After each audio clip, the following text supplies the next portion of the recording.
Um, And when can you tell me when you hit share, what's the next link I'm looking for? It's not. Is it LeahTube? No, I thought it was Yes, player.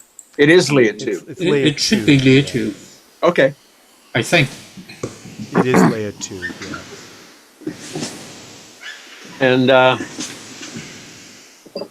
don't know if it's it warrants an official announcement, but I'm going to use LG OLED TV, which I just bought today.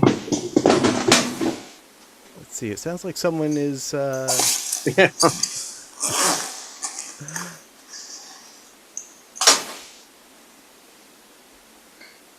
Okay, it looks like the live stream is starting up for me. Fingers crossed. I'm looking at YouTube Okay. right now.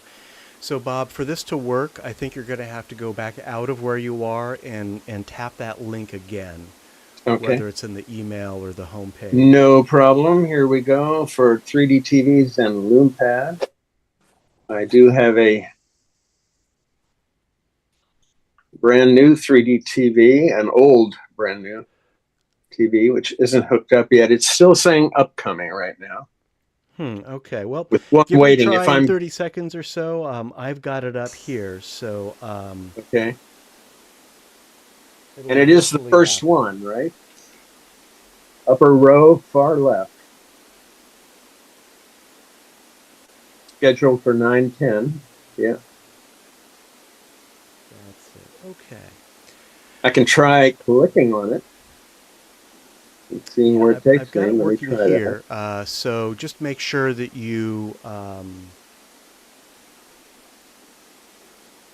of start over again. Is anyone else having any trouble with any of the YouTube streams? Okay. Now it's giving me invalid requests. Okay, yeah, I think you just need to go all the way back out and then go back Okay. in. Close the YouTube app, close the LeahTube app, Yeah, and basically start I over. believe that's done. I just went back to the home screen and clicked on. It's giving me invalid requests. Okay, I think we just need to go all the way back out. Oh, now I'm getting a delayed echo on your end. All right, let me try again. Yeah.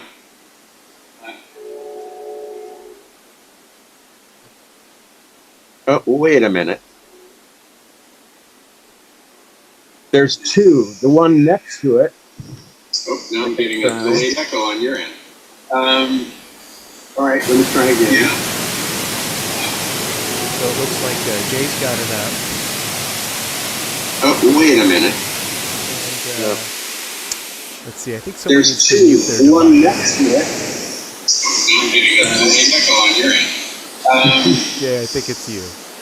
I'm getting echoes. Yeah, we're fixing that right now.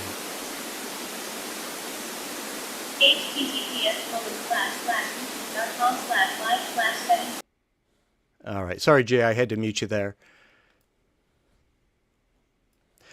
All right, Bob, keep trying. I've got both streams up, so it will work for you.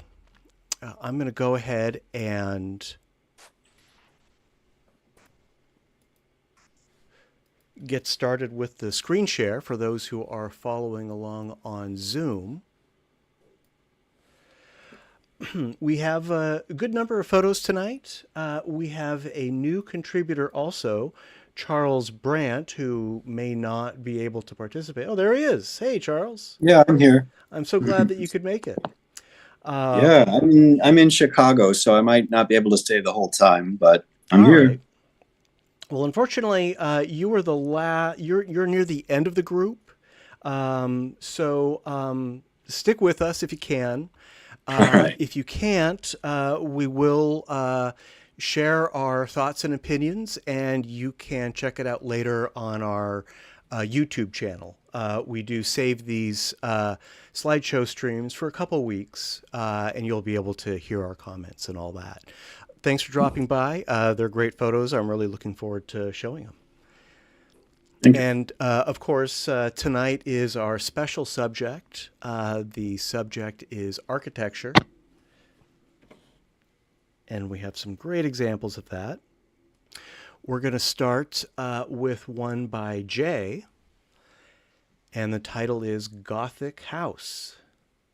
For those on YouTube, there is a delay of a few moments, so be patient and things will catch up. With that said, Jay, take it away. Okay, it's a cha-cha done with my cell phone, using the wide-angle lens, and this is actually right next door to me. I think I submitted another view a few months back. And yep, only interest in architecture I came across this month.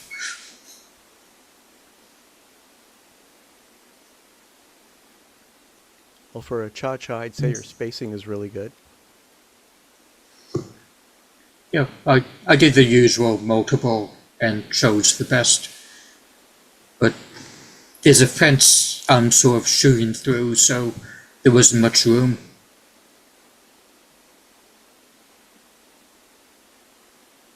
Yeah. Yeah, thanks, Jay. It's nice. Yeah.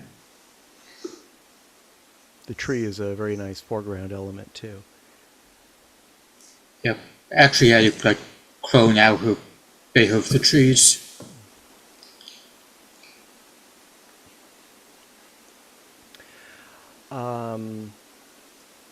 There was something I wanted to share real quick, and this was a conversation that we had last week about PSA rules for internationals and how vignetting is not allowed. They really don't want any sort of cloning or really in-image editing at all for these international exhibitions. So I wasn't really aware of how strict it really was.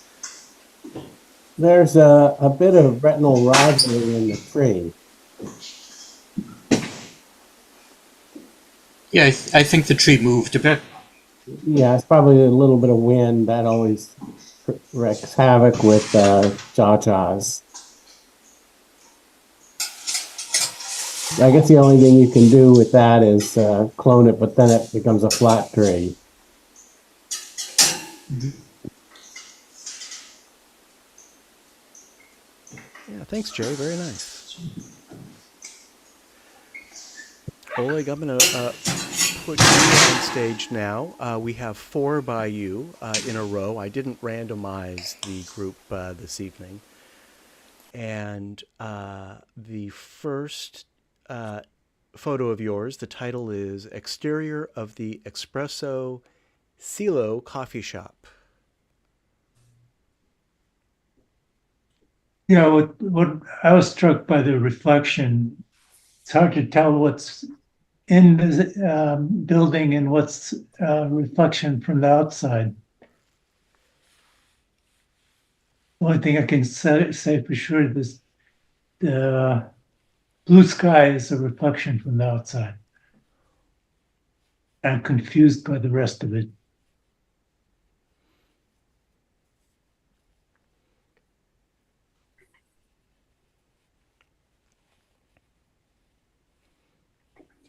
Yeah, it looks like that's a great reflection with that stairway. Is that stairway in the building, or is that outside being reflected in the I window? think it's in the building, though it sure has a lot of light to be inside.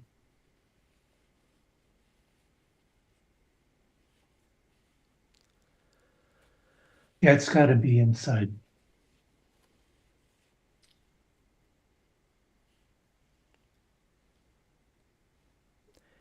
It's nice how the light is falling on the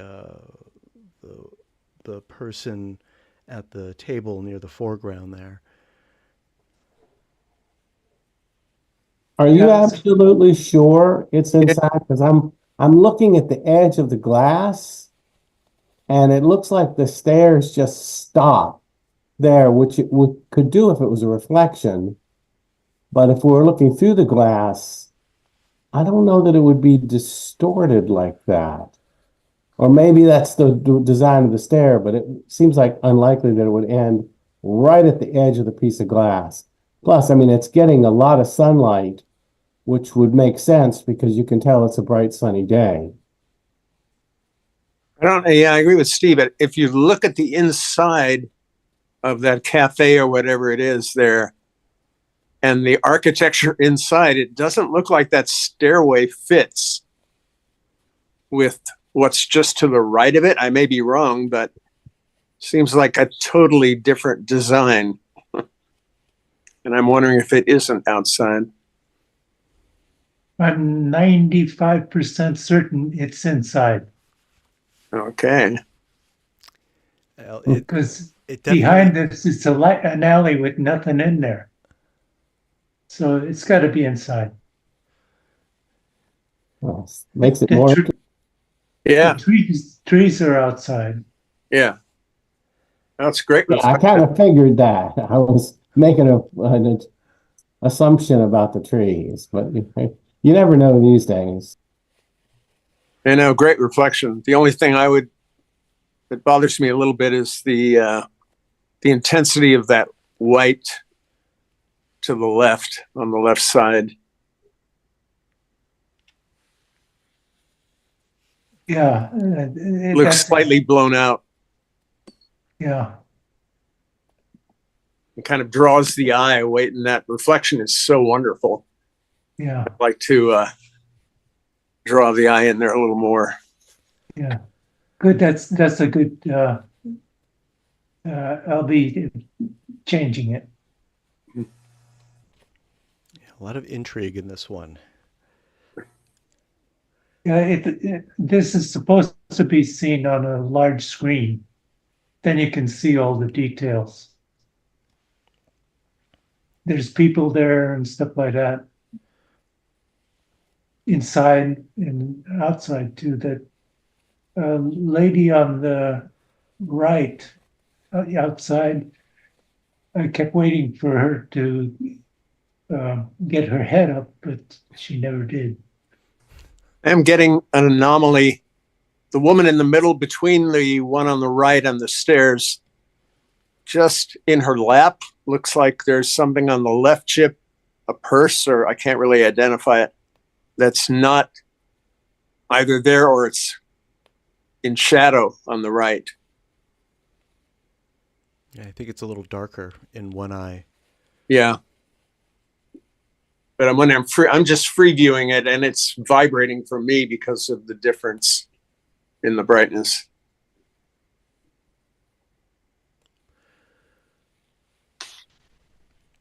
Yeah, I'm seeing that too. Can you say exactly where you're seeing this? Yeah, the woman in blue, kind of hunched over there in the middle. There's kind of a white, like part of her arm. Okay, yeah, okay, there we are. Yeah, I think Matt has it. Highlight If you it. make that square even smaller, it's right to the right of her posterior there. Try that again. It's like right in there. There we go. That's a little bit to the left of the box on the left chip. It looks like There we go. a purse or a bag or something. Yeah, something like that. And it's in both, but it's just so dark on the right. It's very dark. So that would be pretty easy to fix. Yeah. Yeah, okay, that's another job for me. We'll keep you busy. Thanks, Oleg. Let's look at another one by you. This is level 5 of a downtown Santa Monica parking garage. Yeah, I've been starting to take pictures, and whenever I see parking go in there. If I go into the places that the garage serves, they usually kick me out of there with all my equipment. But in a garage, they don't care, I guess. I could be breaking into cars, really. I really enjoyed the color palette on this one. Yeah. Yeah, the architect of this garage, there's some beautiful shots outside of the garage. that red staircase. And then the building in the back with the red window or the red dot, it's nice because it kind of ties the white and red theme together. Yeah, and then you've got the light blue and the green buildings in the back. And that is kind of not out of character for Southern California. They aren't afraid to go bold with colors. Speaking of which, did you boost that red much? Yeah, again, probably too much. Go for it. Just a little. I love the geometry of it. I The like only, it. again, you got one anomaly, but it might be like, those drops of water where you're going to get a natural anomaly. But that, whatever it is, the square, that cube on the left with the post, whatever it is to the right of it, it's just to the left of the background building, the light blue background building. It's different. I can see more detail and darkness in the left chip, and the right chip is much lighter. It's the only thing that vibrates for me when I freeview it. Yeah. Yeah, I'll have to take a look at that. I have a bad vision on my left eye. So what I usually do is look at side-by-sides to see where there might be problems. I assume you do color matching in Stereo Photo Maker. No. I do all my work in Photoshop. You might try that. I think it's pretty effective. I don't like that. The trouble, it's destructive. If I wanted to enlarge this to mural size, I want the detail. And you lose that when you do some automatic changes. Have you tried any? I'm sorry. I was wondering if it's destructive. I mean, you could save a version with a correction and without, and then you could make layers of those, and then you would have a version without. So you could dial in the amount of correction. I mean, maybe that's more complicated than it needs to be, but I like that tool, and my eye isn't really good enough to see the difference. I find that a very useful tool, but yeah, go ahead. Yeah, I do too. I agree. And I had no idea it was that destructive. I will prefer the lighting or the coloring on one chip, and I'll just select that, and it adjusts the other to match it pretty well. So, and you can still alter it from there, but yeah, I find it a very useful tool.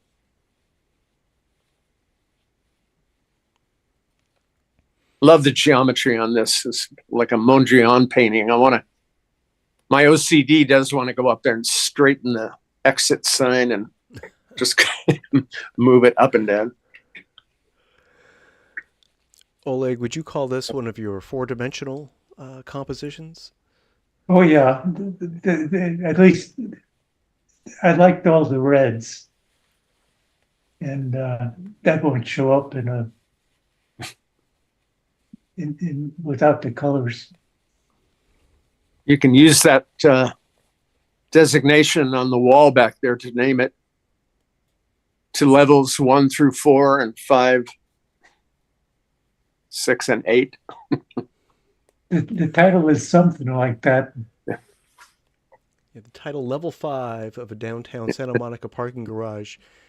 Yeah, there is a 5 there somewhere, yeah. It's obscured in the right eye by a column, but...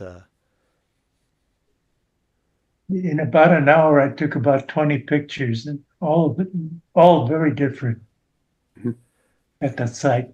Well, yeah, there's some great compositions to be found, I guess. Let's look at another one of yours, Oleg. This is a little closer to the headquarters of the Golden Gate Stereoscopic Society. This is Thrift Shop Storefront on Solano Avenue. Yeah. what I liked was the architect of this building made this thing. It's almost a mirror image, but it's not.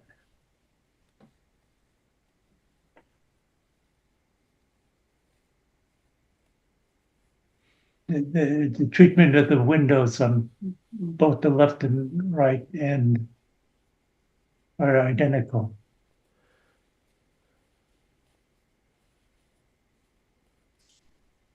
Yeah, you're set to go if we ever do a reflection theme again. I think we've had that in the past. You've got quite a bit of a Pepper's Ghost going on here. I don't know if people know what that is. You better explain it, Steve. It's an old magic trick, and it's over 100 years old, but it still amazes audiences. It's also how Disney Imagineers did the transparent ghosts in the Haunted Mansion.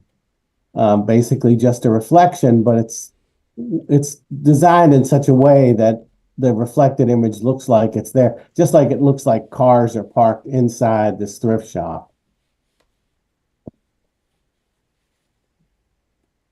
It's a very cool effect.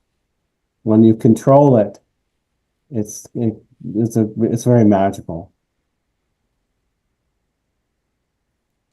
And you're really getting a wide reflection of the entire street with these angled windows.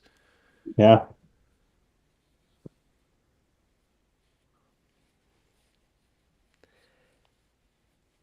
And is this a like a corner shop? What's happening with the sides there? No, it was in the middle of the block. Huh. Are you using very wide lenses or something? Yes, 10 millimeter. Okay.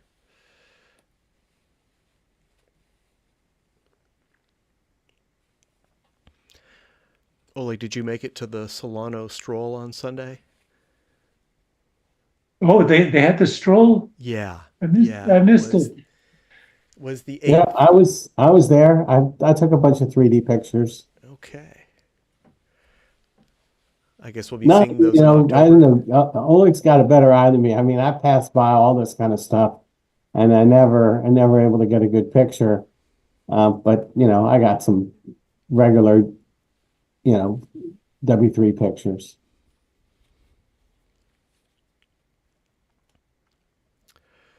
Well, I'm with you. I've been on Solano Avenue my whole life, and I never find the compositions that Oleg does. And Oleg, you've been to Solano Avenue like once or something? Uh, I did go to the stroll about 5 years ago, Okay. but that was Well, it you've was the got the first time eye. when I went down the street. You definitely have the eye. Steve, was the stroll very crowded this year?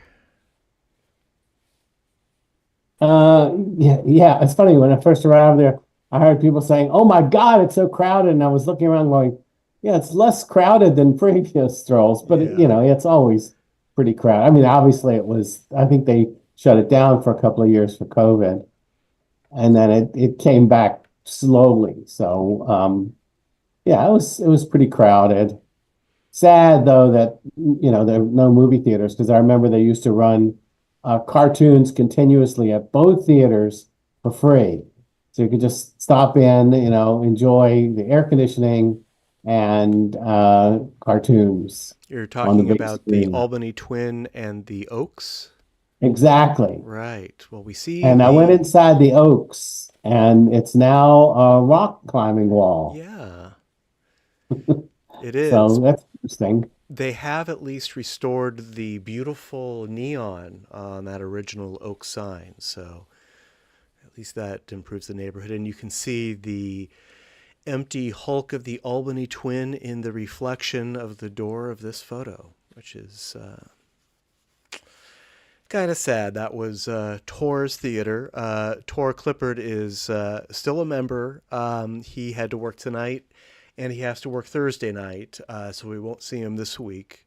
hopefully we will see him in October. And Tor, of course, worked at the Albany Twin for years and years and was in charge of the poster sale for the Solano Stroll. But we're sort of getting away from 3D right now. So I'm going to move on to Oleg's third photo of the evening. This is, this is the fourth photo. A view through a courtyard at a shopping center is the title. Yeah, this is in Santa Monica. That crowd of people, I saw over my shoulder. They're coming. Oh, good. The only trouble is they didn't stay together. There's actually 4 people in that crowd. You can barely see the 4th one at the back. But that's the best picture I could get. If I had been faster, it would have been an even better picture. Maybe you can count that guy up on the billboard. Yeah, I deliberately made him stand out. Yeah, no, he's great.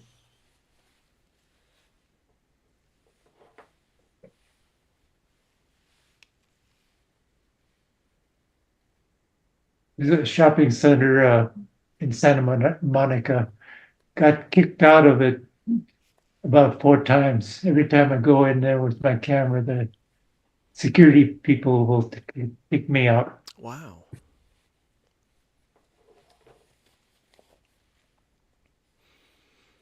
Well, I guess you got to be tough, Oleg.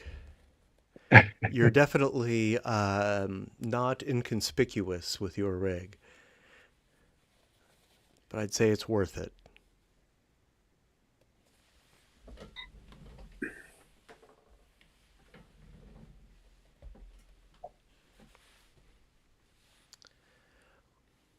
I forgot what it's called. That new camera that everybody's talking about. Yeah, the X-Beam. It's the Yeah. X-Reel Beam Pro. Yeah, that's got a real wide lens. So now everybody's going to be taking pictures like this. It's true. I'll be showing my first batch next month. It's an interesting device. Definitely inconspicuous.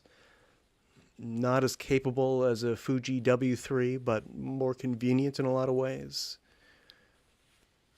What's interesting to me about that, if you use glasses with it, it will give you the special glasses. You can get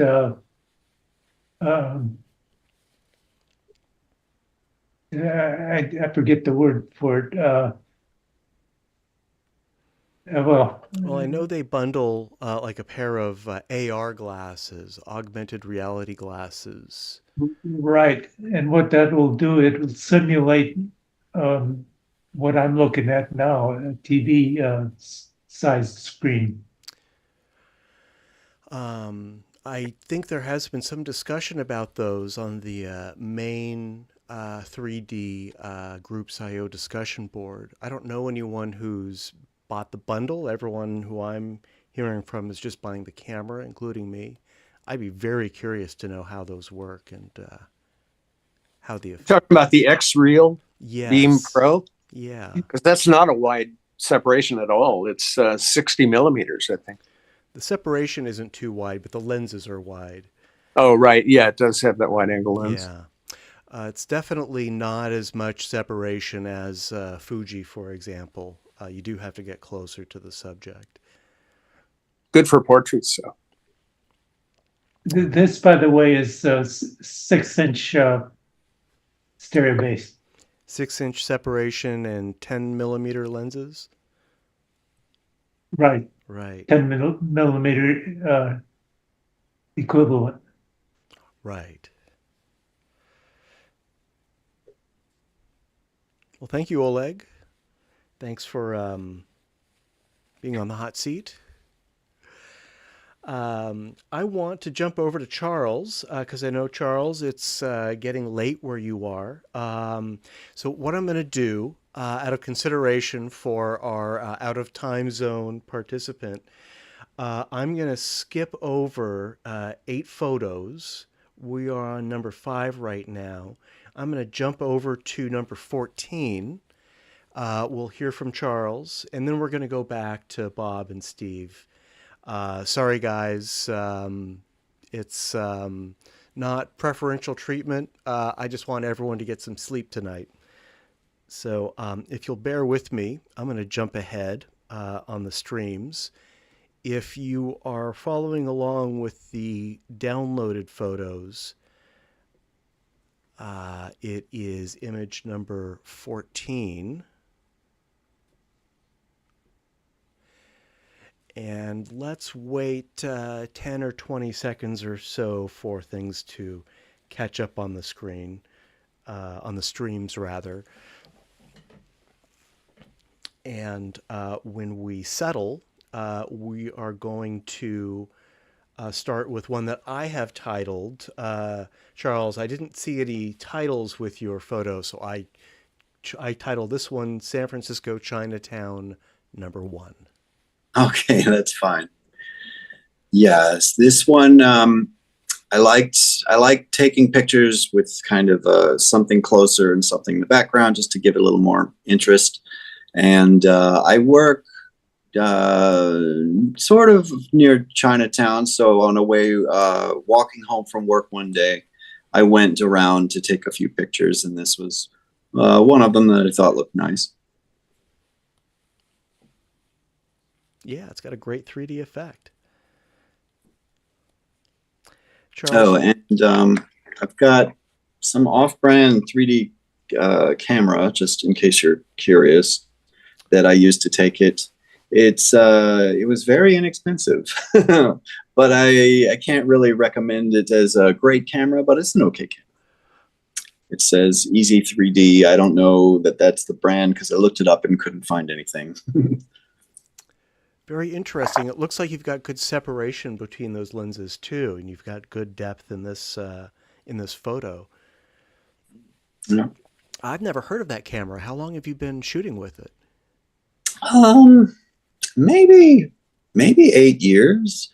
I know where I got it. It was on there was a website that sold called ThinkGeek that sold, kind of nerd science themed gifts. Sure. And when you bought stuff, you'd get points. And then I didn't understand that. And then one day realized I had a bunch of points. And they sold this camera, which I think was also on clearance. So the camera was like $10 when I ended up paying. But it's since gone out of business, that site. So just kind of a mystery camera. Yeah, it is. Has anyone in this meeting ever familiar with that camera? Ever heard of that name? What was it again? It sounded vaguely familiar. The Easy 3D is what's written on it. Like and then E, letter Z? No, it's spelled out normally. Okay. And it's got a 3D screen on the back, but mine's starting to go bad. I don't know if I doubt that's anything. If I tilt it, you can kind of see. Yeah, you can kind of get the effect. Yeah. On this picture, getting back to the picture, I'm getting Yep. a little retinal rivalry in the, I guess it's like a piece of wire that's running Yeah. down the brick building. It might just be that it's small and I'm getting like little pixels that don't match up, but it's flickering in my, I'm using these mirror glasses, periscope type glasses, and yeah, I'm seeing some rivalry, right? Just in that wire. I don't know if anybody else is seeing that. Yeah, I'm seeing it. I'm free viewing, and I'm seeing it. But I thought, well, it could just be the screen size that I'm looking at. But Right. Yeah, that's the same thing I was thinking. I think there's a little bit of aliasing in one eye that's not there in the other. It's a little sharper in one eye. Are you able to zoom in on that, Matt? Yeah, let me see if I can do that. Now, I think you are referring to probably this part of the image. or that white thing Let me. that looks like a wire or a rope. Yeah, I think Yeah, you'll I see see it that on it's more the. pronounced that now that you've zoomed in. I think So yeah, that's there what are some little gray spots in one eye that aren't in the other. Mm. Yeah, it could be just the quality of the camera. Maybe it's not so great with the finer details. Oh yeah. I'm sure there's something. I would call it a quality of the camera. Every camera has its own qualities, and this is one. But an easy quality you'd expect from a $10 camera. Well, $10 camera that's worked for 8 years, so you can't. That's nice. I'm not going to knock it. An easy joking. fix. That's an incredible price for anything and I was very impressed that it has a 3D screen because a lot of these new ones don't. I think the original price was more than $10. I just got it on clearance discount, and then I got a bunch of points. So by the time, I was putting in cash, it wasn't much. Nice repetition of shapes with those 3 archways on the building. Oh, yes. And the lanterns.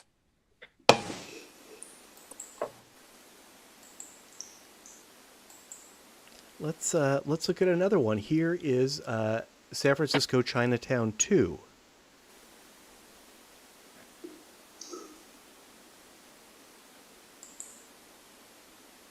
And I know I photographed this same area.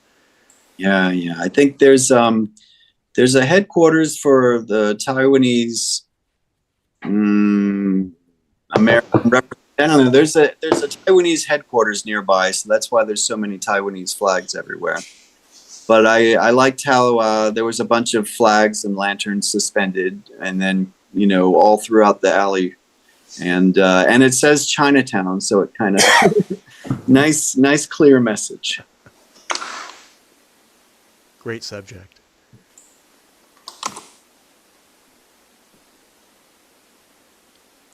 Charles, what's your workflow? Do you use Stereo Photo Maker? Do you do a lot of editing to your photos, or are these more or less out of the camera? These are pretty much just out of the camera. I've used Stereo Photo Maker in the past. This was just had to go to Chicago on business, so I didn't have a lot of time to do anything. So I just kind of collected what I had that fit the theme, and I want to print them onto cards because I've restored some stereoscopic viewers. So I'm trying to kind of take it to older technology.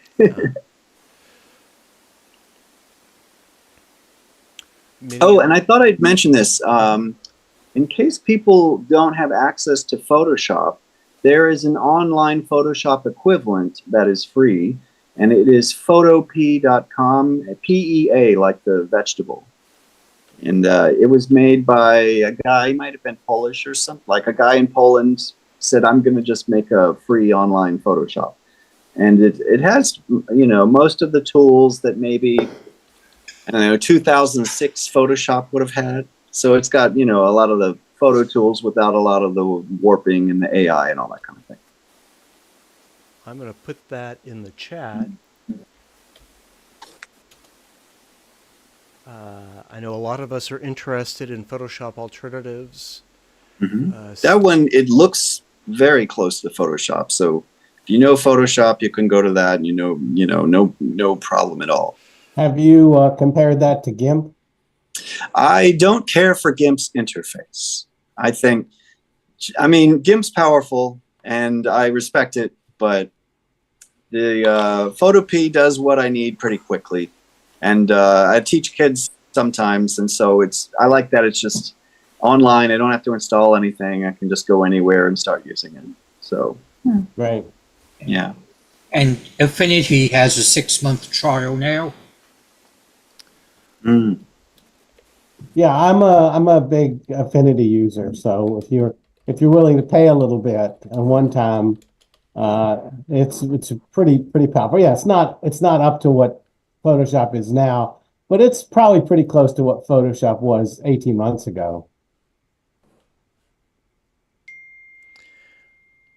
Well, that seems to be what everyone in this club really wants is Photoshop from, 2015 or something. So I think that would be more than adequate for a lot of our needs. Mm. Yeah, thanks. Check that out. For those who are not familiar with Photopea, it's new to me. I'll definitely be checking that out. I just have one little suggestion in terms of the that building in the back. If there's any way to recover some information on that blown out white area, maybe do it. That's the one thing about this camera. Well, more than one thing, but its white balance is not very good and not very responsive. So I kind of have to. This was a darker alleyway, so I kind of had to aim it just at the ground and then half hold it, and you can let it go, and it'll try to white balance very slowly. So you can. It could be an artistic tool, but it does have a kind of limited range in that, with blowing out images and things. Yeah, I mean, there may not be enough information or anything there, but just curious. Let's call it artistic. Yeah. I think before we move on to the next one, I think there is at least one person in this meeting tonight who remembers when we were still doing stereo prints. Getting back to Charles's point about making prints for stereoscopes. It must have been 10 years or more that we went all digital. And of course, that's when we were meeting in person and could actually set up the cards on a table.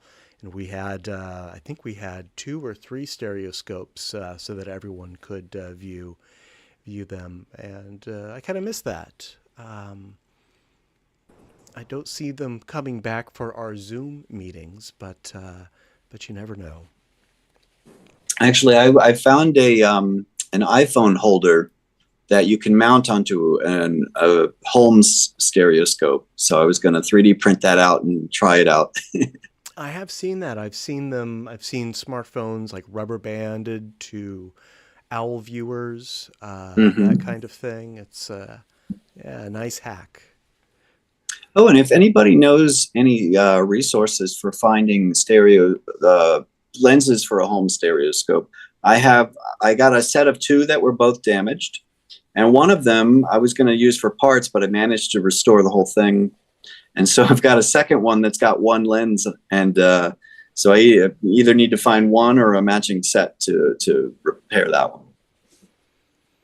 But I don't know. I found one place, but the sizes were not quite right. I know a resource for round lenses with the correct focal distance. I do not know a source for new traditional square Holmes stereoscope lenses, which I think are quarter lenses. Yeah, I think they're, what is it, prismatic lenses? It's kind of a wedge shaped. Right, yes. Yeah. It's a round lens just chopped up. Yeah, I think they just chop up a lens. Yeah.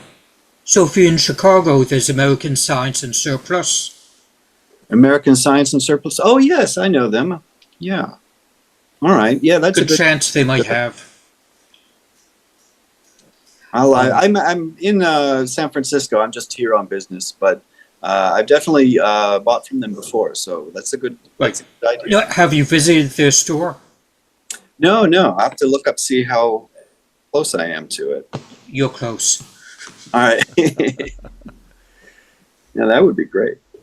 Yeah, it's a really fun store.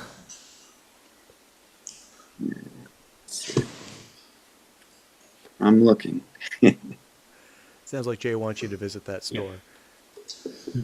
Yeah, it sounds fun.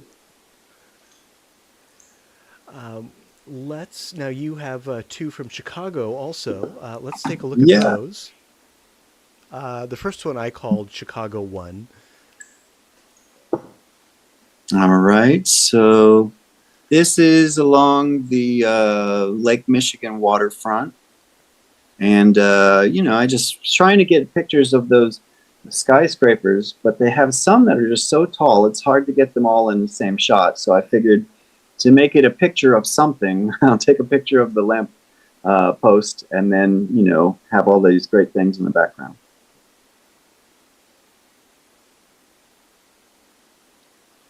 Well, that gives you your foreground element, and there's definitely a lot of architecture in this composition.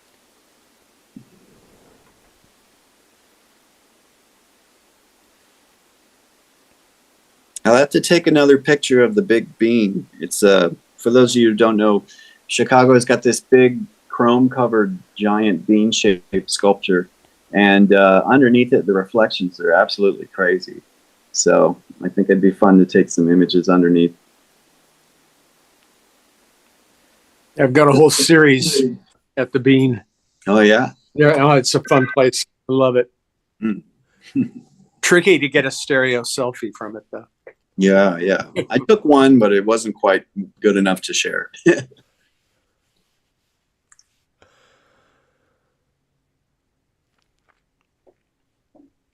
Charles, I'm curious, is this a recent photo? Is this taken? Yeah, I think this was maybe on Sunday Okay, oh, or beautiful day. or Saturday or Sunday. I was walking around. I had a free day. And you got a great sky, too. It's nice to have those clouds to give it some texture. Mm.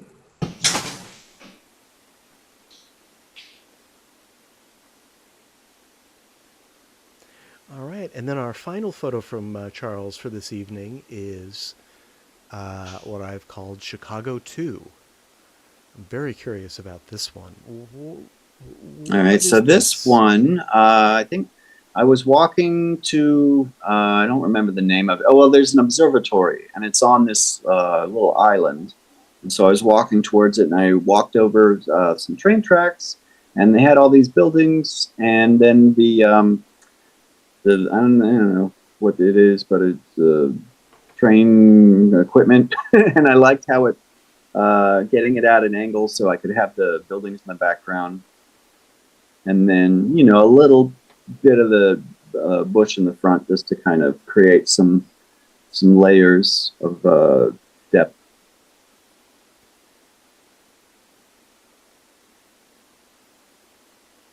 What an interesting structure.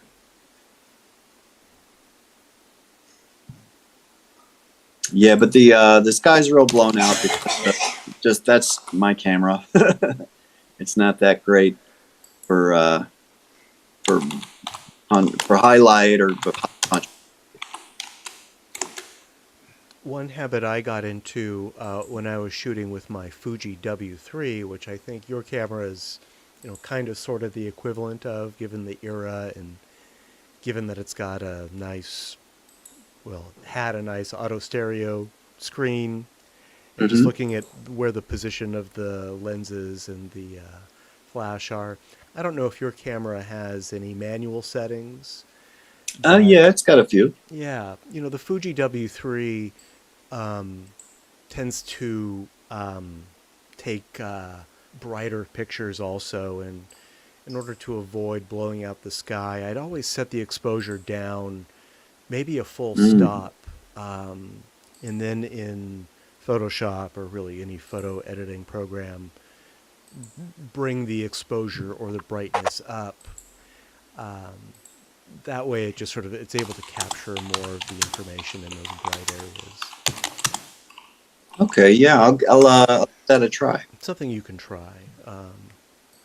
I love cameras that have a lot of life in them. It gives you an opportunity to really learn their strengths and their weaknesses, and that's just something I really admire.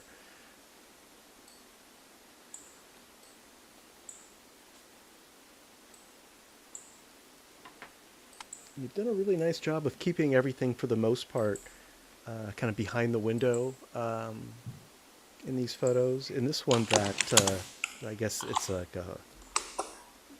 railing or something with that plant is a little bit in front of a window, but it's not hard to look at or anything.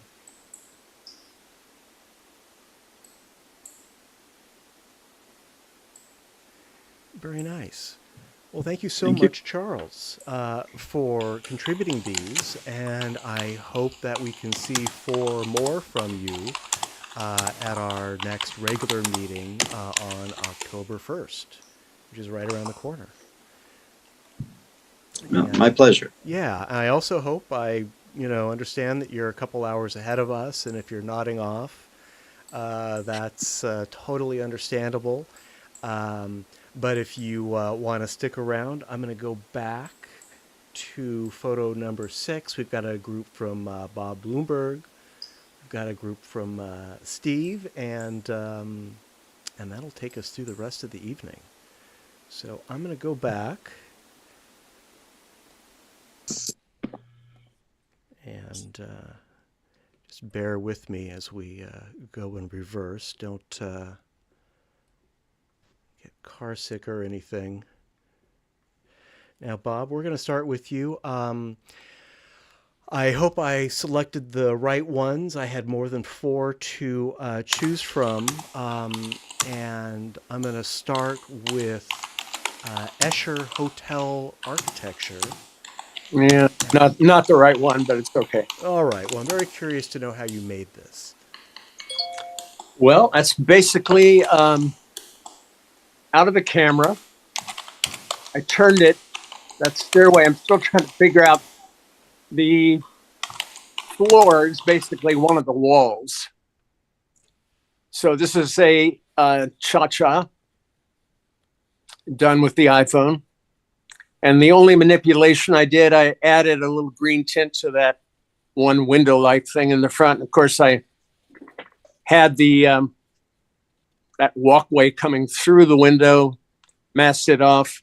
But there's some white that I got rid of on the left. And I also extended the frame on the right in the version that I wanted to show, where it's not like hitting the edge of that frame. It comes clean right through the window. But the only thing that would get Oleg upset is my putting the figure in there. I added. The figure is the only thing you added? Yeah. Wow. I'm having trouble wrapping my head around this one. Yeah, I'm just trying to figure out, well, if you can, I'm trying to figure out which way to turn it, because I did it with It looks like we're just looking down a stairwell. Yeah, it is. So, or I might be looking up actually, but I'm trying to figure out which way I did it. But it is, yeah, basically looking down a stairwell. looks like, yeah, because you can see the top of the stairs. Yeah, I think that flooring was actually the ceiling. Oh, okay.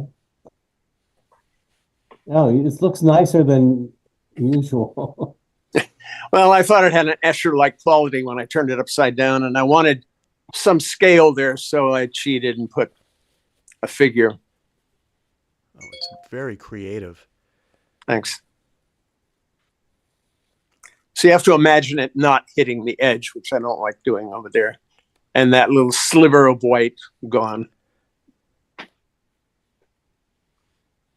Yeah, the figure, the green tint on what I'm calling a window there, and the extension of that right side were the only things that I did to the shot, other than the little guy. Yeah, very lovely. Thanks.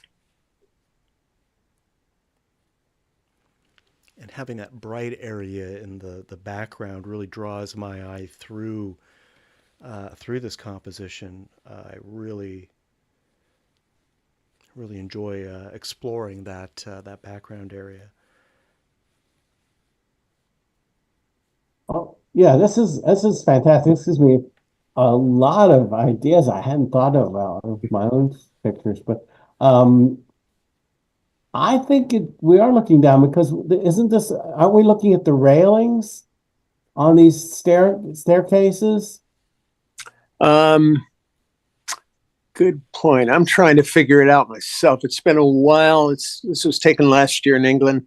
Well, we definitely have those green stairs, and that's like going down. So yeah, it could be. Yeah.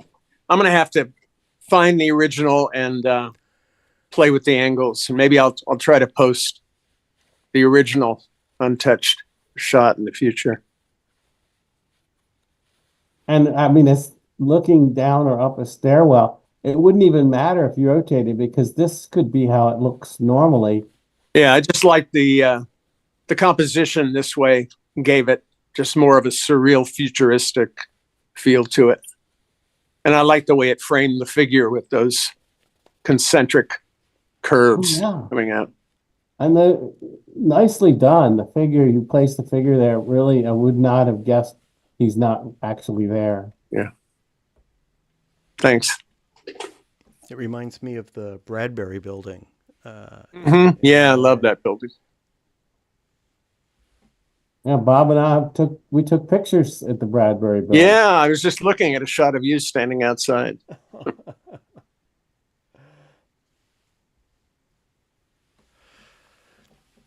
right, thanks, Bob. We've got another one by you.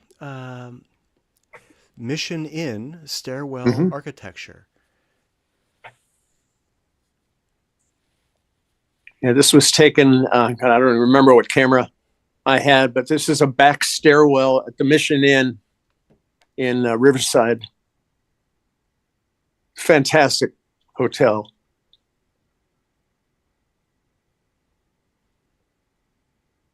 Oh, fantastic photo, too. Thanks.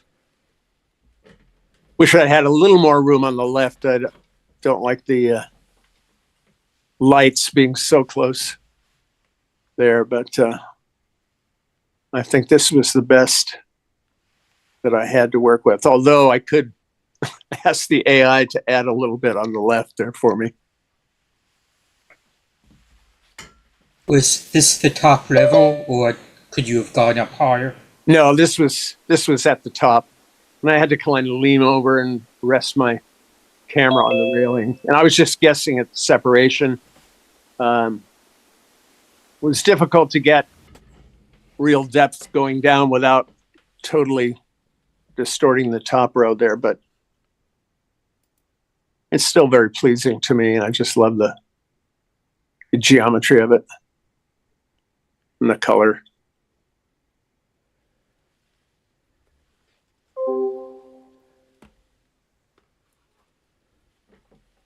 Yeah, great color, too.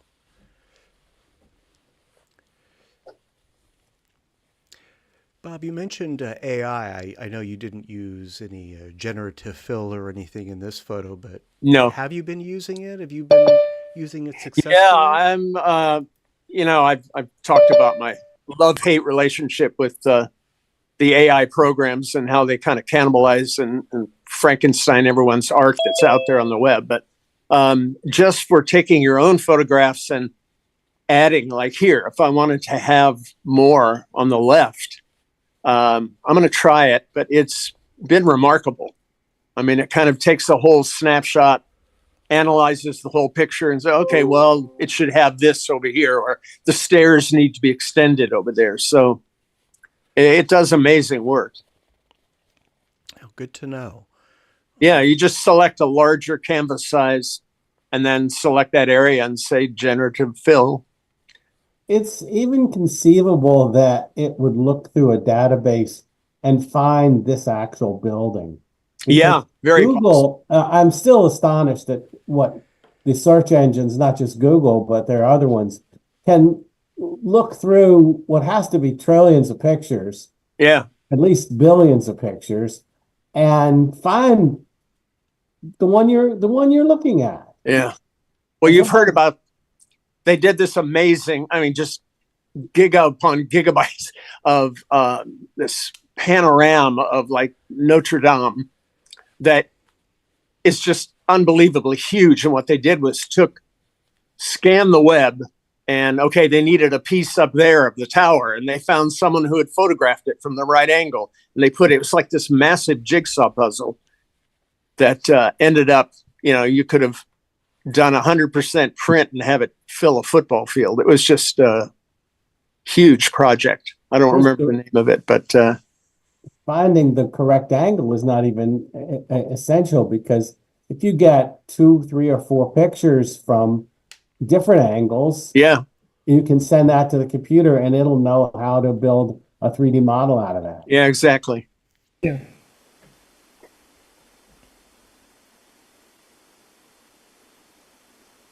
Very nice. Thanks. Very appropriate for the subject, too. I thought so. Before we move on to the next, I wanted to say welcome, Melinda. Hi. Thanks, Alex. Hey. Bob, the next one that I have from you is Tarot Garden Tower Architecture. Mm-hmm. This is, well, tell me what I'm looking at here. You're looking at one of the sculptures in Nikki Sinclair's. It's in Italy, and she is an artist who has created an amazing place. I have a whole series of photos based on the Tarot. And this building, it's kind of hard to see. Those are, normal sized trees. So this is one of the Tarot cards, the tower. And it's a physical building that's kind of broken on the top. It's the way the tarot card looks. And I had to do a lot of cloning because I think this was a cha-cha. And I did cheat and add a new sky to it. The sky I had was just very plain. But I thought it needed a little drama. But that is the building. What is the scale of this building? How tall? Yeah, that's the only thing. I didn't put anything in for scale, but well, let's see. A person would come up, if you stood right in the middle of that shot, their head would be where that blue part of the tower starts. So it's quite large. I mean, I'd say it's, I don't know, 30 feet. Wow. I'll try to find some other shots of it and see if it has any scale or representation. But I know it looks like a train model, but that is real. Those are full-size trees. Yeah, that's what's throwing me. It's a lovely and appropriate sky too, though the clouds in the upper right are in front of the building. I worked on those, and I just said screw it and sent it in on Sunday because it does need some work. It's minor. I like the sky. Yeah, me too. I like the color and the drama of it. But I'll get it fixed.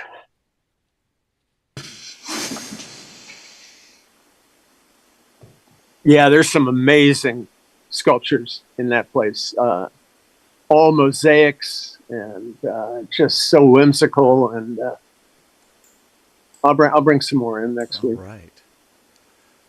Or next month. Well, thanks, Bob. And sure. I know you sent 2 of Transamerica Pyramid Architecture. I hope I got the one you wanted to show. Okay. Well, I think I do see some errors on the right chip, but I think we'll get the general idea of what you're after here. Yeah, no, it's not the one, but it's, it's basically the composition close to it. Now, what was your vantage point to get this amazing composition? I was hanging out of a helicopter. Incredible. I was hired by a stereo company to do some not lenticular, but the what are they called?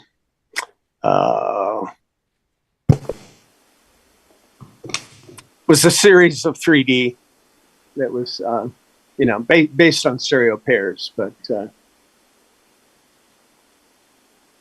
I'll have to. Was it like a Viewmaster or something? No, if somebody keeps naming names of stereo techniques, I'll tell you what it is, or stereo products that were out there.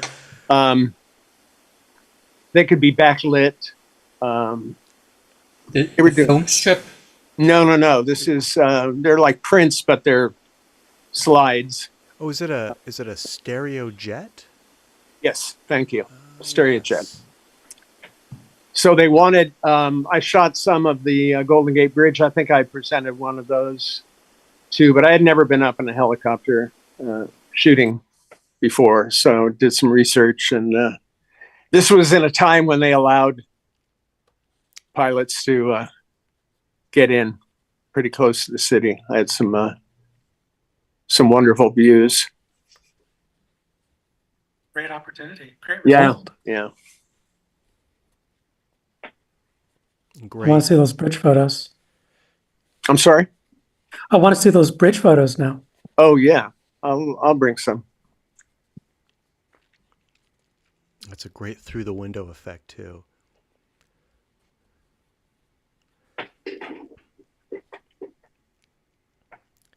So stereo jets, those were. I don't think they can be made anymore.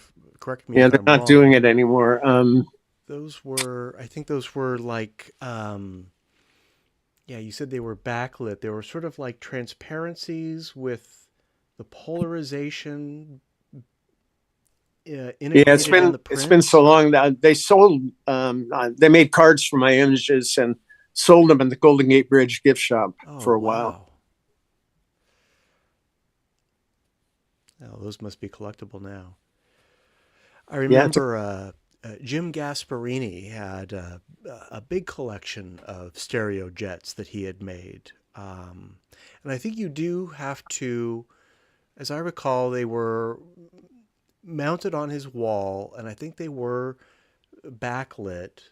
And I Hmm. think you did wear polarized glasses to see the 3D effect. Hmm. Yeah, that's right. It was a very, very interesting technology.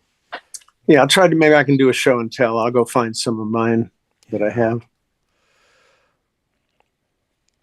Well, thanks, Bob. And yeah, talk about hitting the nail on the head for the subject for these. Steve, you're still with us. You're still awake. Let's You know me so well. let's enjoy a set by you. We're going to start with Budapest Bridge.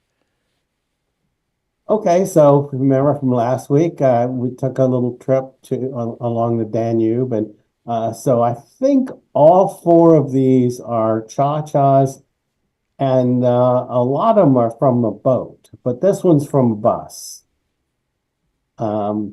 So yeah, I took a lot of cha-chas from a moving bus. There's almost always something blocking the way. In fact, this one had several things, poles and things, and I painted them out. So Good paint job. Yeah. thanks. Affinity. And beyond. Exactly.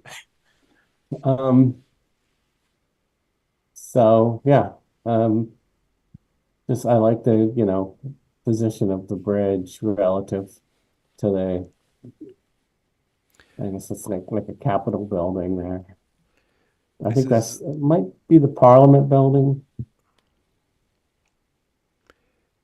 And you took this with your smartphone cha-chas? That's with my Samsung smartphone. Just incredible the amount of detail.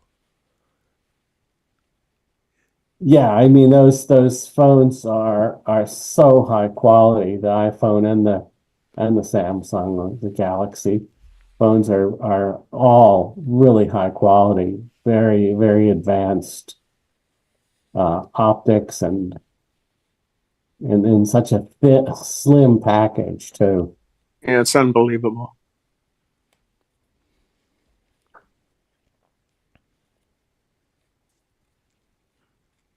And I don't think I did anything to the water. There's one coming up where it's probably a big mess, but I tried to do the water and do a realistic reflection, but we'll see how that came out. Photo looks fine. You probably got it fast enough. Yeah, I think it's subtle enough. There's not a lot of movement in the water, and it's a relatively small part of the picture. I think we're okay. There's one little anomaly. I'm not even sure if it bothers me at all, but there's part of a building you can see on the left chip, just to the left of that first arch column, whatever it is. You're seeing a sliver of it that you're not seeing on the other one. Oh, I see. Is it like a naturally occurring anomaly? Yeah, it was part of the building that, just the position of your bus kind of hit it. Yeah, I think I know what you're talking about. And yeah, you could probably paint it out and it would be less distracting. Although, these things that happen in reality, I don't know if I really need. I mean, the poles, they were very distracting because they were in the foreground. Right. No, I don't think it's, necessary to do. That's pretty minor, but I mean, if there's a dozen or so of these kinds of things, you sort of take them all out, and you do notice the difference. The subject stands out more cleanly, I think. But if it's just one little thing like that, it doesn't really matter. Yeah.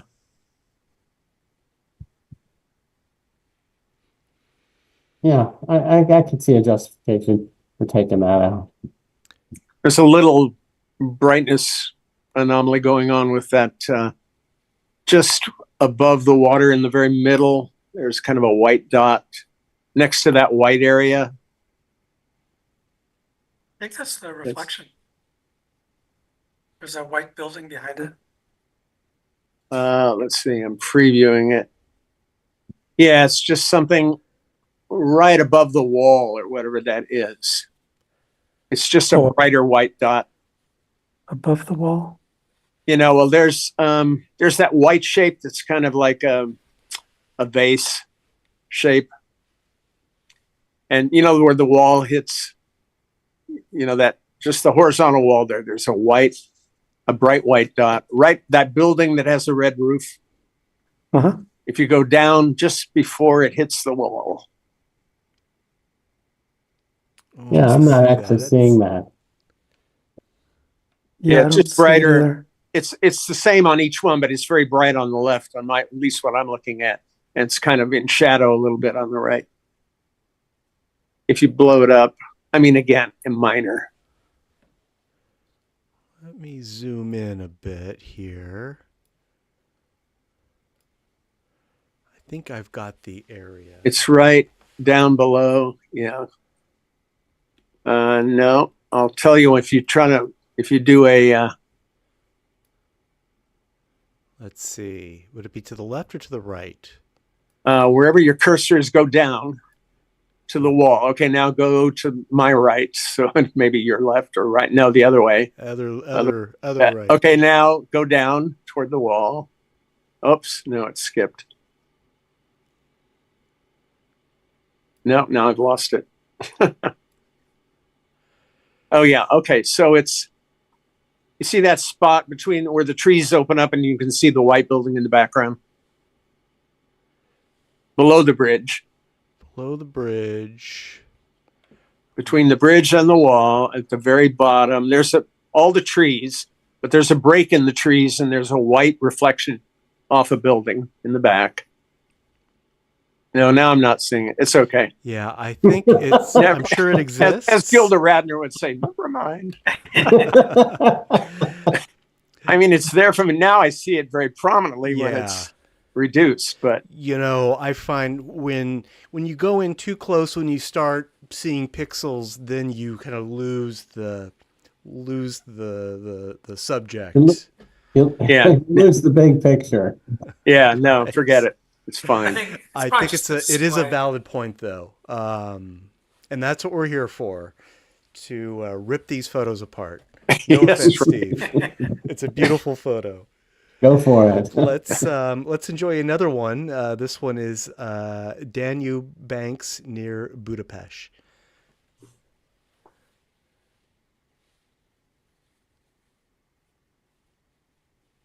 or is this Danube Church? Did I get this right?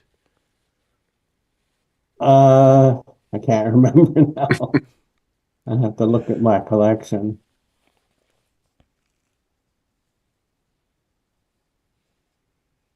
Now this one's definitely from the boat. It looks a little washed out here. I wonder if maybe I should have darkened this.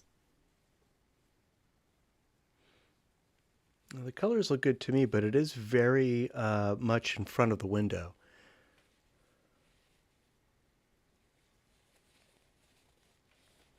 Oh.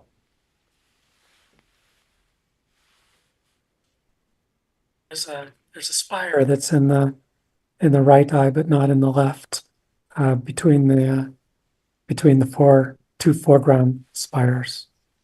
So it's sort of like the bit of building in the previous image. So it is the same thing, like a naturally occurring. Same thing, yeah. It's real, it's natural, it's just in one eye and not the other. Yeah. Pretty minor. And there's a bit of it in the right eye. It's not totally vanished. In the left eye, you mean?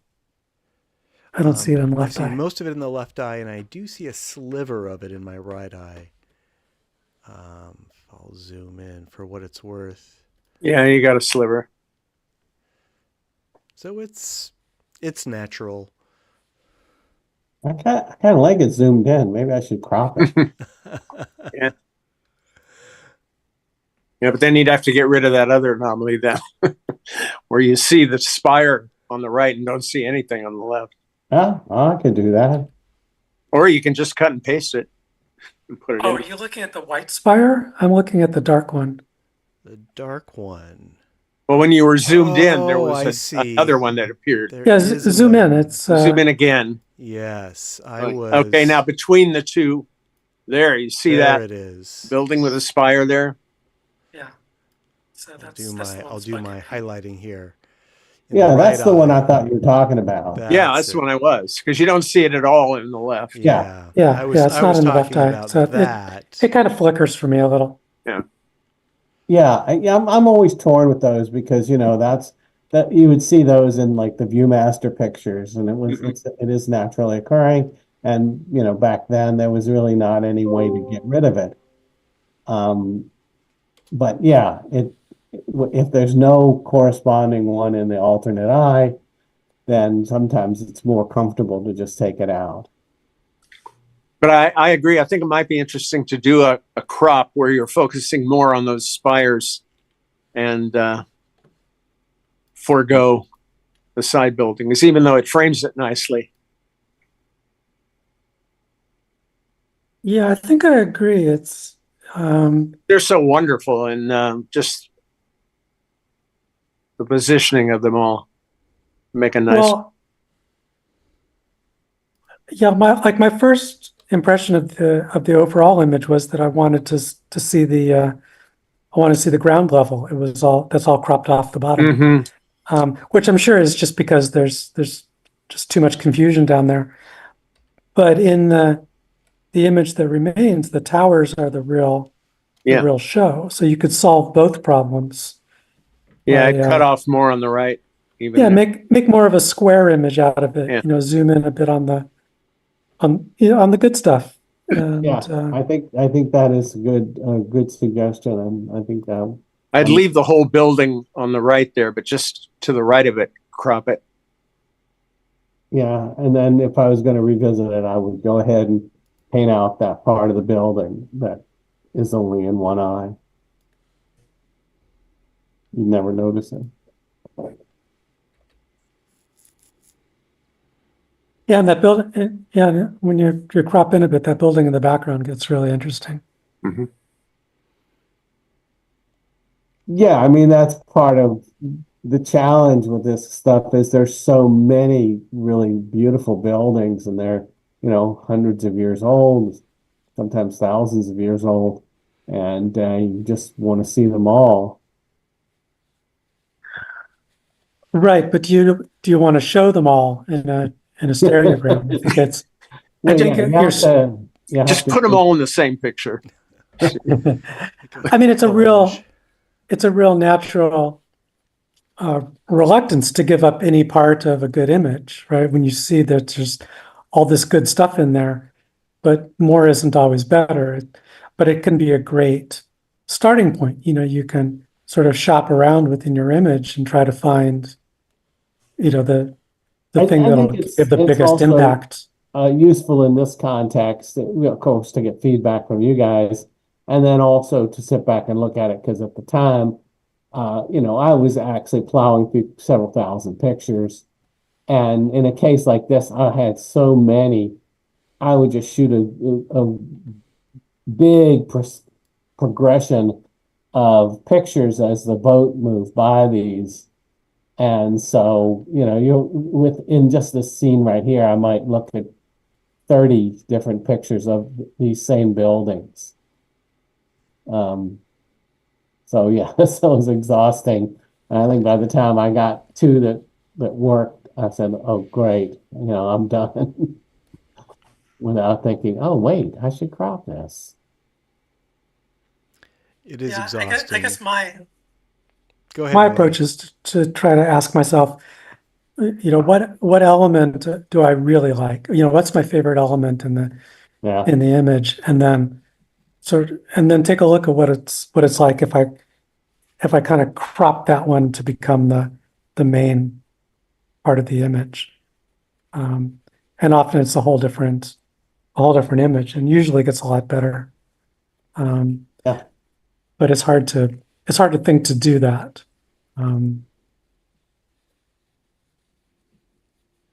So, Steve, based on Yeah, I mean, everyone's feedback, I've done some cropping and some horizontal adjustment to your photo here, for what it's worth, Good. for your oh, consideration. yeah, Good job. yeah, I like that. Yeah, I think Melinda's right. Less is more. Yeah, unless you're trying for some big record shot, or the image is about, some giant crowd size or something like that. But Or if like a it's, panorama the size of a football field. yeah, big cityscapes and stuff, I mean, it's a great place to start because there's so much you can do with it. But it's yeah, it takes time. Like you said, you got all these images to work through, and a lot of the really nice compositions only sort of present themselves after really looking at it and fooling around for a while, or talking about it in the group. Definitely. With all these extra eyes on it, people have all kinds of good ideas. We're so close to our own photos, it's hard to get a real perspective about other ways of seeing it without that's it. sharing it. All right, Steve, there's many perspectives for you. Let us enjoy the next one, which is called Danube Church. And oh yeah, that's a church.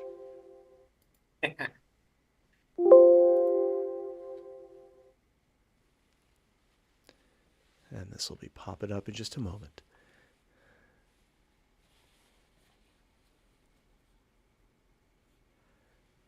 So luckily it wasn't too windy.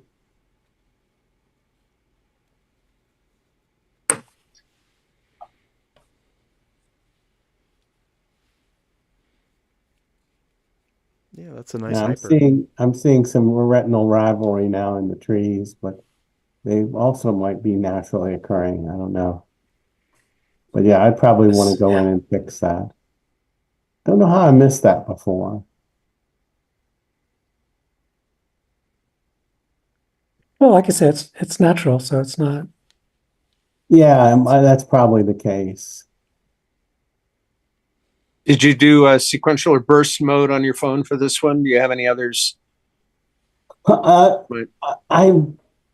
don't think I used that. I used video in some cases. Most cases, I just click a bunch of pictures. Because I found that shutter mode, just doing a burst is really handy for stuff like this, where you're traveling past something and you want to select, or Yeah, I've used that on my previous phone. I'm not even sure I've done that. I'm not sure how to even turn that on, but I know I've used it in the past on a different phone. it's But nice. It's a video, nice feature of the iPhone they have. You just, instead of pressing the button, if you press it and kind of slide it to the left, it starts the burst mode, and as long as you're holding it down. Oh, okay. Yeah, that's a really So I good don't know tip. if the other phones have that same technology. I think so. Might not be as easy to access. But the video works pretty well too. And a couple Oh yeah. places where I adjusted the shutter, so I got really sharp pictures, even though we were moving fast. Hmm. The pictures from the Audubon, and I was pretty amazed because it was really a bright, sunny day, so I was able to make a really quick shutter. And so I got pretty sharp pictures. None of them were as interesting as the ones I got from the boat, like these. But it's interesting that it does work. And it's high enough resolution that I can turn them into pictures.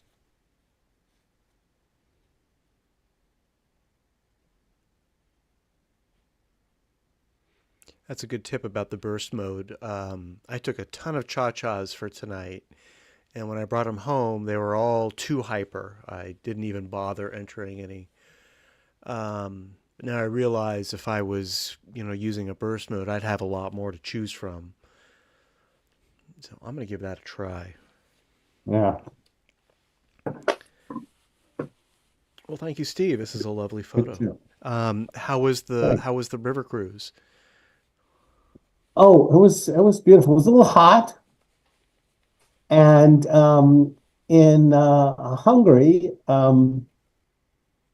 we couldn't get out of the bus. There was some event going on, but it was really interesting to hear in the debate just before this meeting, Trump talking about Hungary and how Orban, how the president, or I think he's called president, anyway, the leader of Hungary, praising him because that was the only communist country that we visited. It was the most oppressive of the countries. We were in Austria and Germany, and Slovakia, and the one that was the hardest to get around, the one of the most restrictive, was Hungary. And so that's the one that Donald Trump chose to praise. And they had some really interesting stories about Orban, that he was, being driven somewhere and it was taking a long time. And he said, "Why is it so slow?" And he said, "Well, there are these tourists in buses." And he said, "Well, get rid of the buses." So they banned buses from a bunch of the roads because of his whim. And it was just driving the people that run these cruises and these tourist things. It was driving them crazy. A true autocrat. Yeah, exactly. He loves his dictators. Yes. He does, and he wants to be one himself.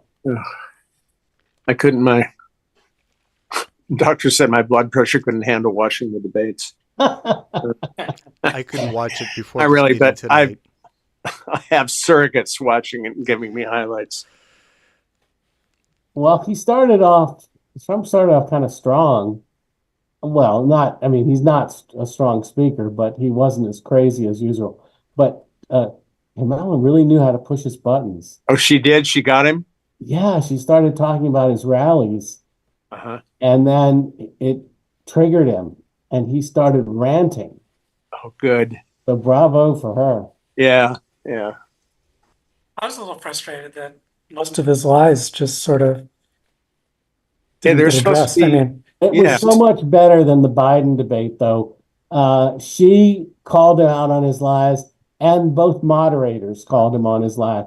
But they maybe got 5% because he lies so much that it's just exhausting. You Yes. can't do them all. You have to get, you know, your biggest hits. I just thought he suffers from diarrhea. You I'll have to patent that one. will. I have never heard that before. I hadn't either. I just made it up. Yeah. But he's certainly Someone described him as word salad with a dash of Russian dressing. Yeah. yes. Right. Oh, yeah, pretty good. Oh, I hope she turned a few heads. I mean, the only thing she had to do was to speak to that small, undecided group and present herself. So I hope she did that. I mean, everybody knows him by now, I would think, even if they're not willing to admit it. Yeah, well, don't get me started on the fact that they're neck and neck and the fact that we don't use the number of votes. Oh, yeah. Don't. Okay. Don't get me started. Let's get this done. Let's get this finished.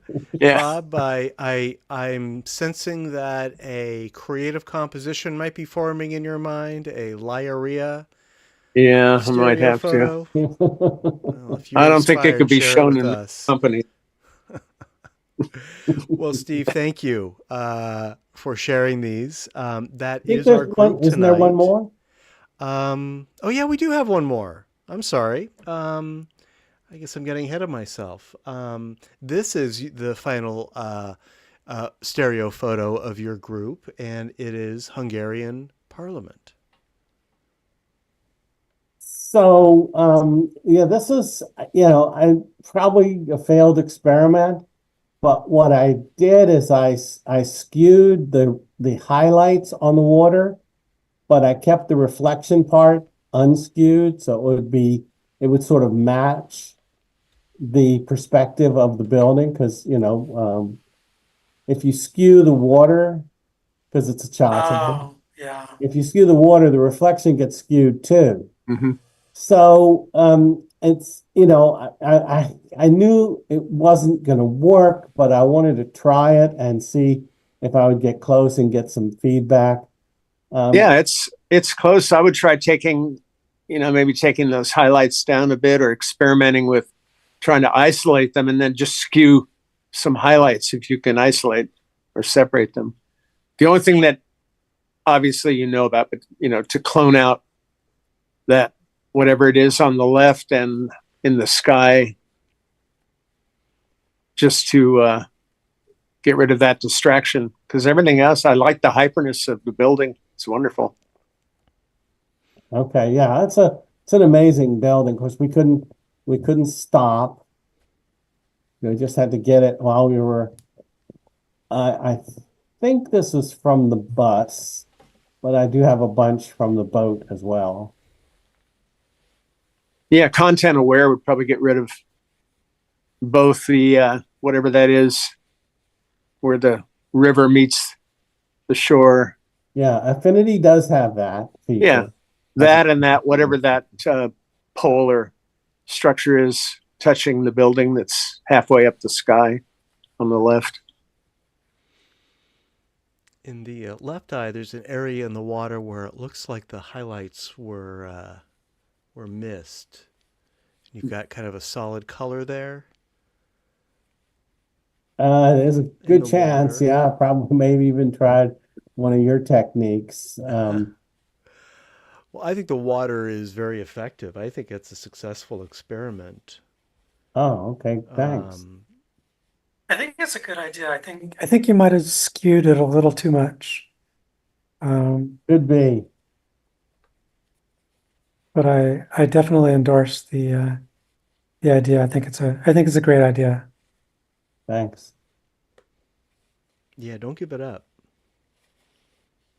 All right, there's probably some blending technique that works better than just from straight layering and removing, the dark part of the water. But those things require a lot of trial and error.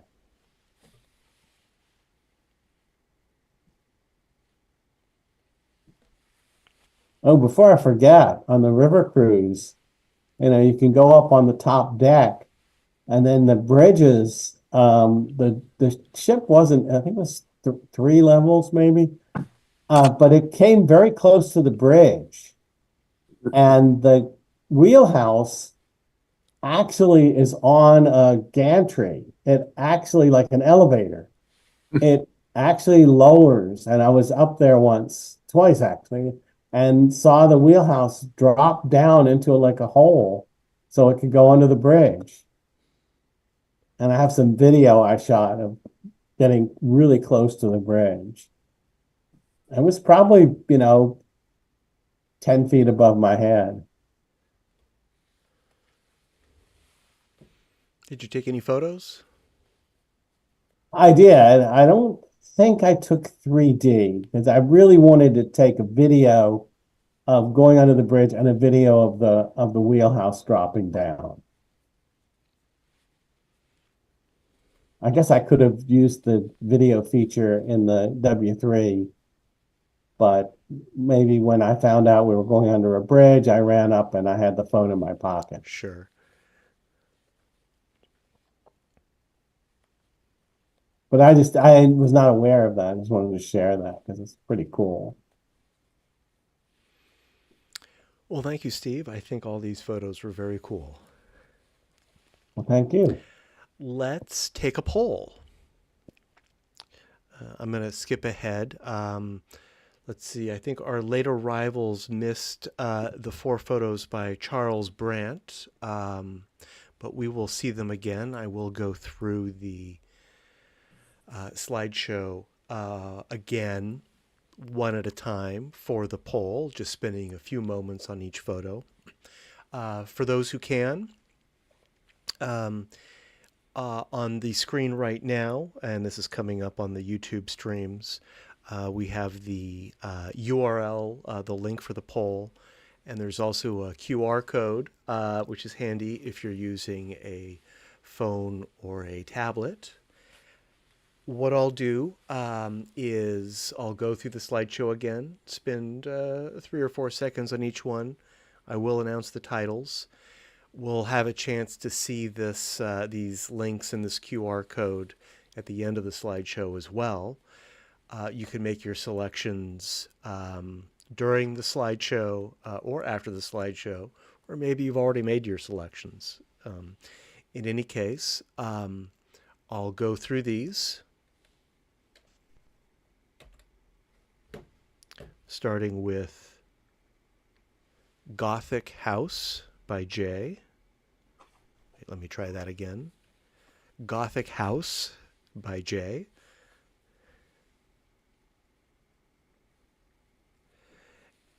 Exterior of the Espresso Silo Coffee Shop by Oleg.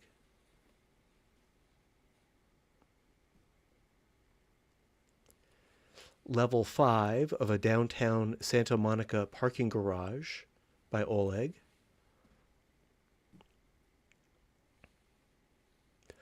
Thrift shop storefront on Solano Avenue by Oleg.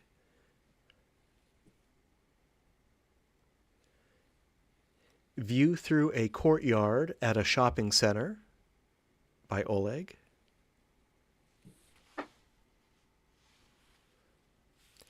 Escher Hotel Architecture by Bob.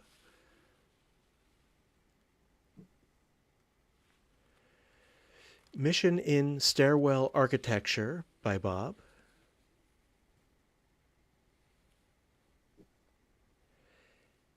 Tarot Garden Tower Architecture by Bob.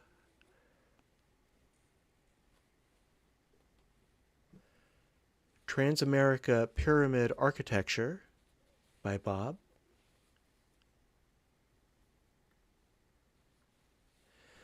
Budapest Bridge by Steve.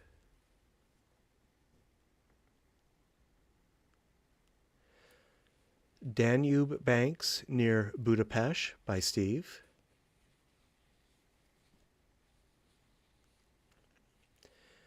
Danube Church by Steve.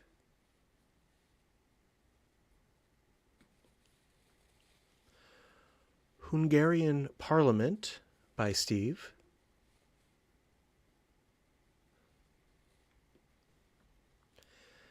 San Francisco Chinatown 1 by Charles. And Charles had to drop off at 8:45. It was getting late in Chicago. We'll see him next month, I hope.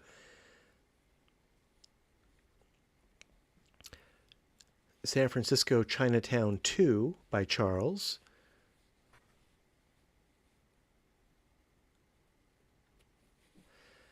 Chicago 1 by Charles.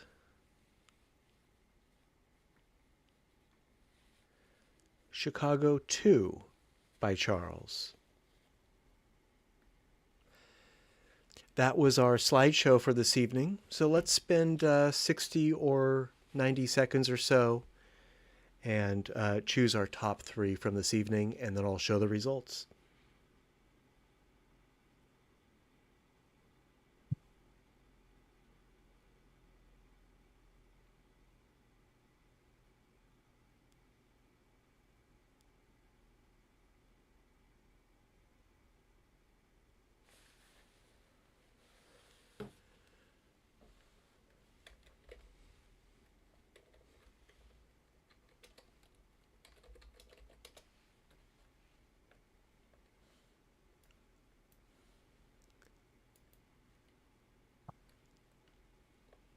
All right, I'll give it another 20 seconds or so.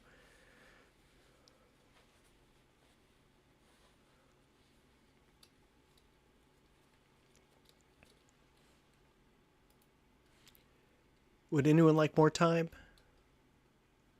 Looks like we have some good results here.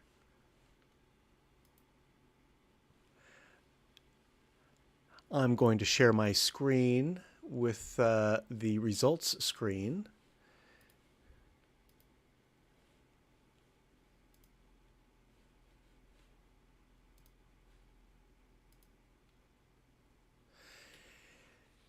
And well done, Oleg. We have 4 votes for level 5 of a downtown Santa Monica parking garage.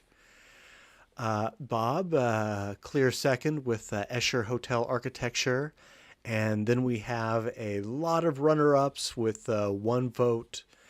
Of course, there are no winners or losers in this poll, but we do like to know what the most popular photos are. So thank you, everyone, for your participation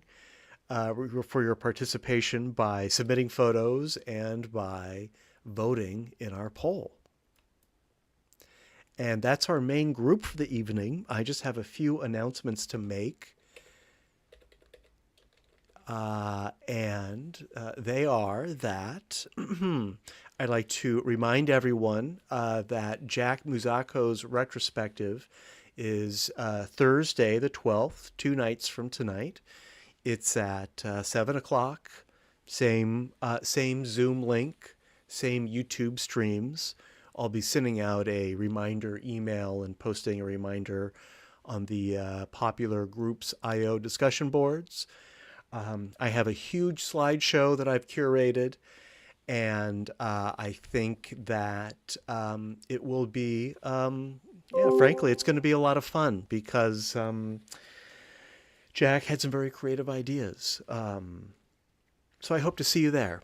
Additionally, our next normal meeting of the Golden Gate Stereoscopic Society is Tuesday, October 1st. And we have a special subject that is found stereo. And I think most of us have participated in found stereo specials before, but our definition is creating a stereo image rather, from 2 separate photos or video frames, not originally intended for 3D. Melinda, I think you actually introduced a third way of using AI. You showed us a video that you grabbed some pairs from, maybe it was 2 or 3 months ago. Another totally valid technique. In any case, found stereo will be the special subject for next month. That will, of course, be on the 2nd Tuesday of the month. The first Tuesday, our next meeting, October 1st, is an open, basically anything goes. And That's all I have in my notes. I'll open up the floor to anyone who has anything they'd like to announce or share or talk about. Maybe we're all ready for bed after that debate. I am going to say one thing.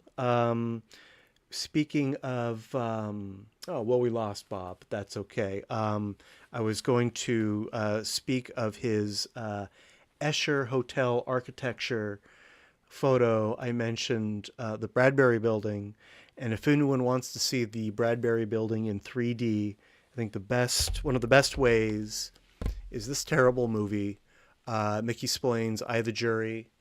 It's a 3D movie from 1953. It's not a bad movie. But the best part of it is probably a brief scene shot in the Bradbury Building, in the elevator, and even better, what's his name? Joe Besser. That's who I'm thinking of. Joe Besser has a role in the Bradbury Building playing the elevator attendant. It's the best part of the movie. So be sure to check that out if you haven't already. I wanted to actually talk about this image. I came late, but then when I went through the downloaded images, I saw this. It's spectacular, really. I'm sorry that he's logged off already. Well, we put it on the screen. We can at least enjoy it together here.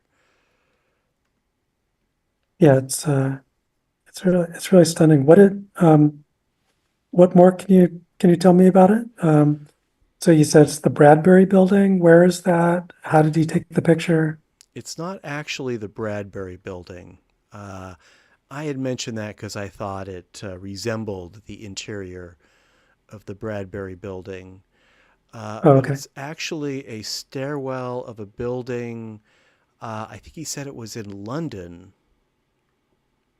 Up there it was.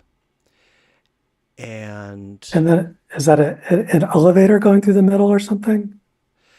he explained that he was shooting down, looking down a stairwell, and you can see the surface of the stairs. And these structures are the railing of the stairwell. He said the floor was either a wall or a ceiling, and he added the figure. He added the silhouette of the person there. But as he explained it, most of this stereo photo came right out of his camera. This is what he captured. I think he did rotate it and added that figure. But and he added the green glow. But to hear him describe it, this wasn't really much of a creative. This is mostly what he captured. Well, I think it's a little disingenuous to say it's straight out of the camera because the focus of the picture is the kid. And he wasn't shot when he shot the rest of it.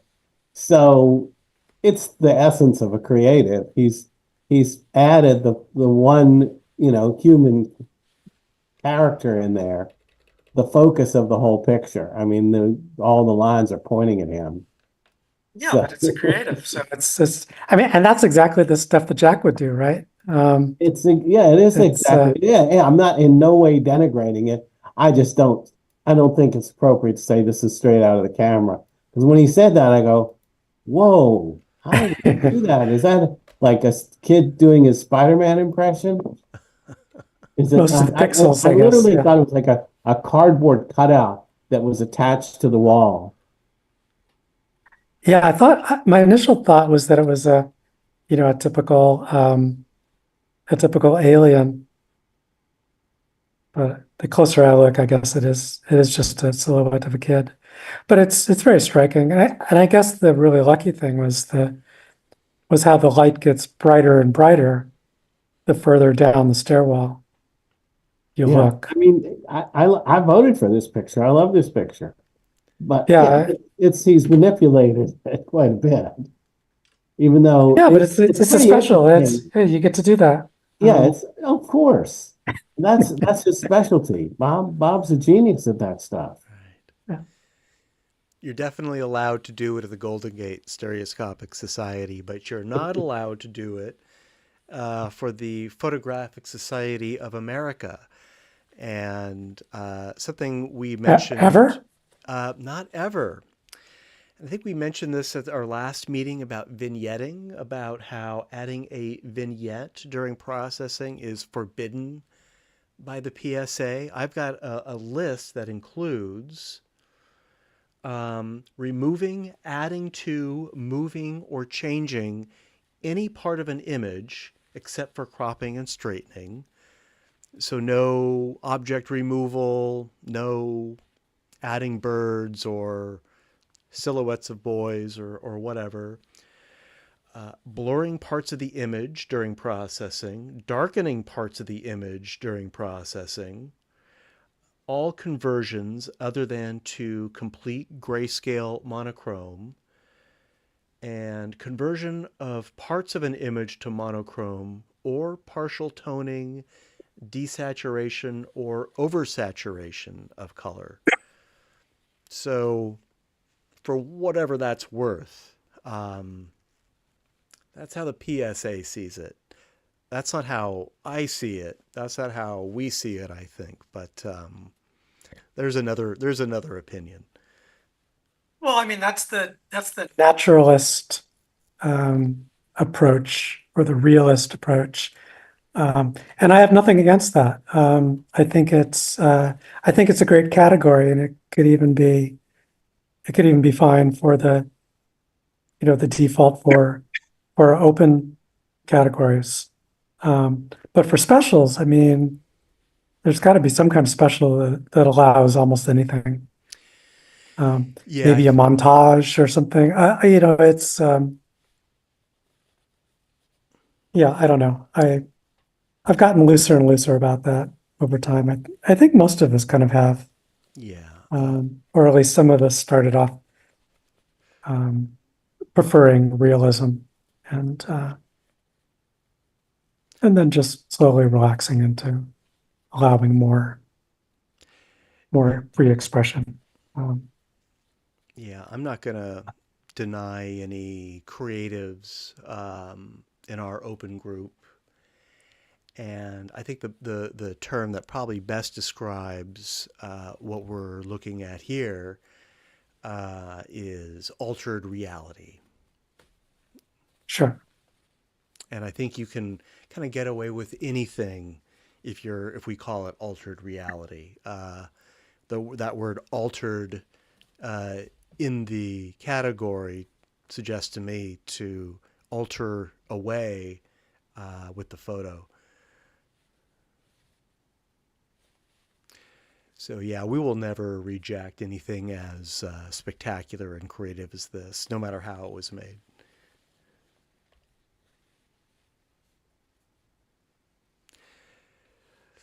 Great points, Melinda. I'm glad you brought that up.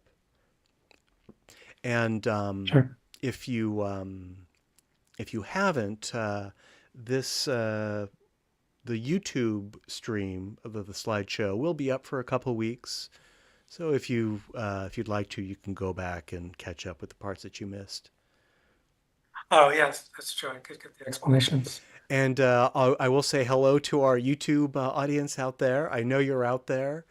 I am always amazed how many more views our YouTube stream gets than actual Zoom participants in the meeting, and that's okay. I hope you join us sometime. We'd love to talk and meet you. How many views do you usually get? On the half-width side-by-side stream for TVs and tablets and that kind of thing, it's usually between 30 and 40. For the anaglyph stream, it's a lot less. Usually it's between 3 and 5. But hey, that's 3 to 5 additional viewers who we wouldn't otherwise have the opportunity to share our stereo photography with. Yeah, good point. I'm glad you're doing that. Yeah, yeah. It seems to be working. For Jack's retrospective on Thursday, it'll be the same setup. I'll have an anaglyph stream and a half-width side-by-side stream, as well as the Zoom screen share. Are you still removing these after a while, or do you leave them up now? I archive them after a couple weeks. I try to do it after, before each meeting. So if you miss something, we might be able to go back and find it, but chances are